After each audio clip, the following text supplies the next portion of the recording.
রোববার থেকে প্রাথমিক বিদ্যালয় খোলা। আদালতের নির্দেশে বৃহস্পতিবার ২রা মে পর্যন্ত বন্ধ থাকা প্রাথমিক বিদ্যালয় রোববার ৫ই মে থেকে খুলে দেয়া হবে।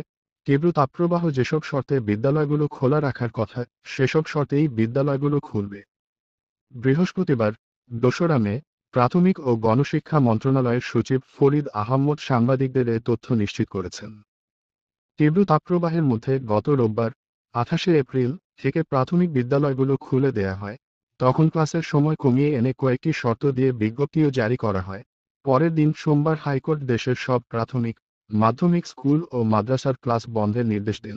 পরে মন্ত্রণালয় থেকে সারা দেশের প্রাথমিক বিদ্যালয় বন্ধ ঘোষণা করা হয়। রোববার স্কুল খোলার পর বিজ্ঞপ্তিতে যেসব নির্দেশনা দেয়া হয়, এক শিফটে পরিচালিত বিদ্যালয়গুলো প্রতিদিন সকাল ৮টা থেকে বেলা 11:30 পর্যন্ত চলবে। ২ শিফটে পরিচালিত বিদ্যালয়গুলোর প্রথম শিফট সকাল ৮টা থেকে সকাল 9:30 এবং দ্বিতীয় শিফট সকাল 10:45 থেকে বেলা 11:30 পর্যন্ত চলবে।